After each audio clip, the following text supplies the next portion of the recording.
Happy Friday, everybody. Drinking my high-octane coffee, fueled by Sunoco. Love it. I'm getting used to it.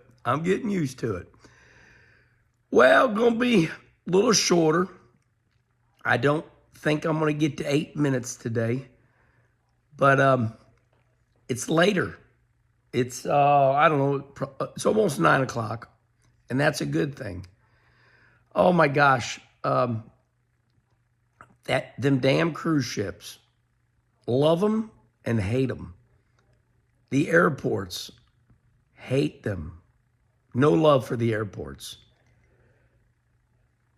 So there's a quick story about what has gone on in my life in the last 5 days, 6 days. Every time I go on those cruises, they're relaxing, but they're a lot of work. And I read it perfectly like 2 months ago. I don't know where I saw it. Somebody said, vacationing is a lot of work. And boy, ain't that the truth. I mean, you know, whenever you want something, you have to work for it. Nobody's going to just hand it to you.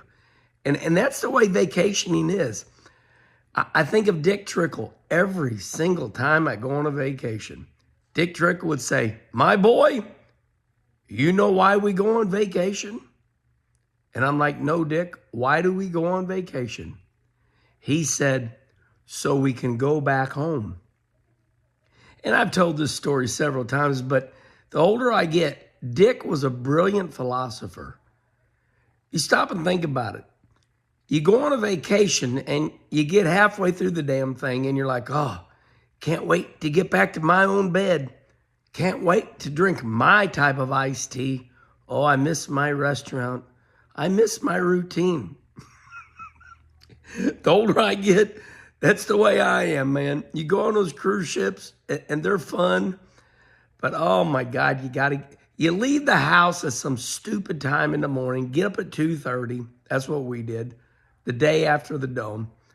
And by the way, I'm getting to the point here. I just got to tell you the story.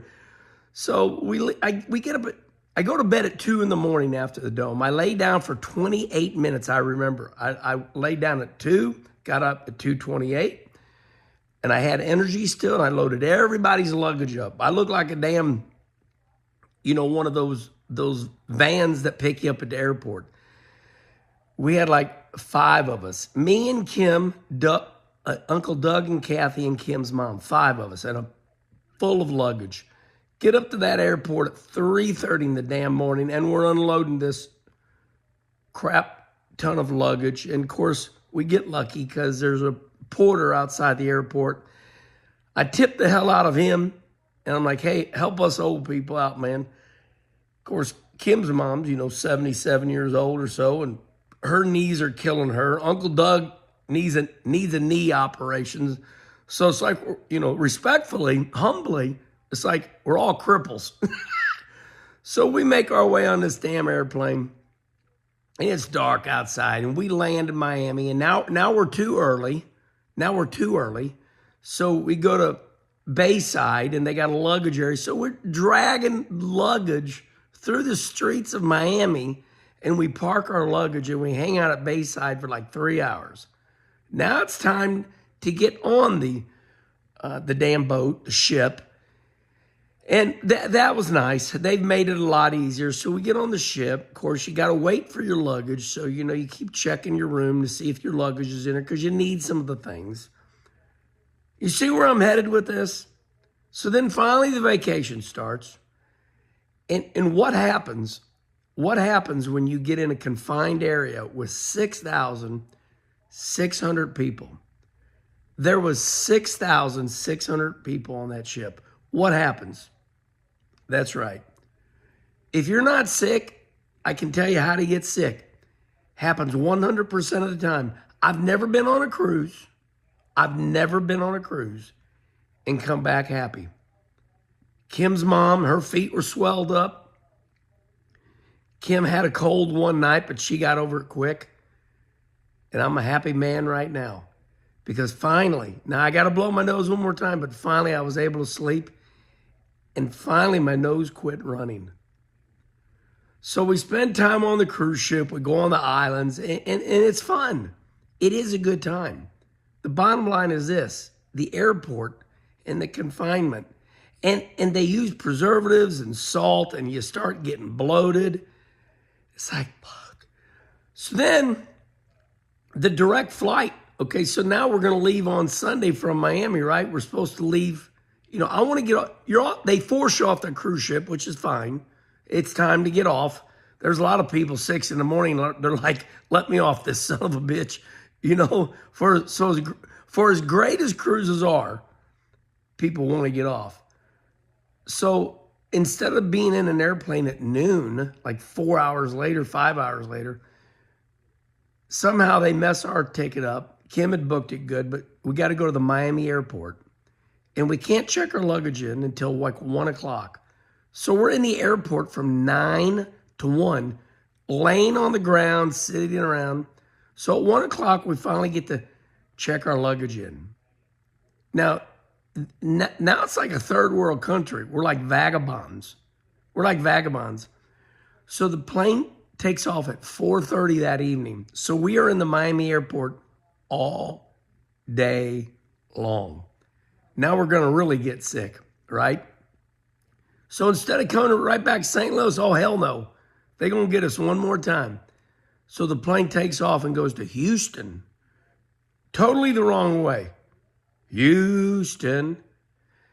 So we get to Houston. And we get on that airplane. And I lay my head down. And sure enough, that little man right up here said, "I'm going to get your ass one last time, Herman."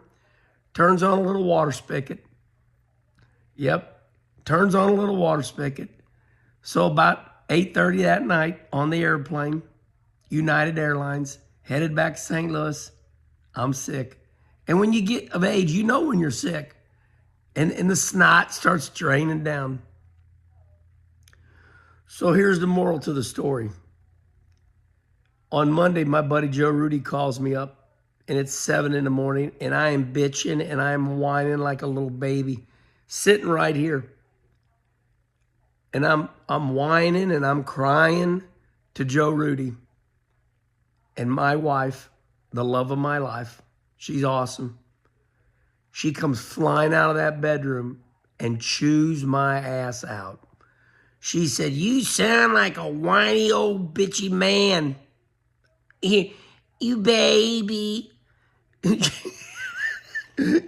Kim starts calling me a baby and goes, "Little baby." She made me laugh so much. I said, "Thank God I got you to straighten my ass out." I was not in a good mood. That's why my video yesterday was so shitty. I've been in a bad mood since Monday, Tuesday, Wednesday, Thursday, and this morning on Friday. Good Friday. Thank the Lord. My nose has finally quit running. But I think I can blow it one more time. I love Kim. Leave it up to Kim to chew my ass out. "You little baby." She did all this and everything. I love Kim. All right. So if you want to get sick, go on a cruise. And instead of a direct flight back to your home, you can save $800 by making it a 2-stopper. You'll get sick, though, so you'll probably spend $1,000 getting your ass cured up. My message is this. Do you know why we go on vacation? Respond right here.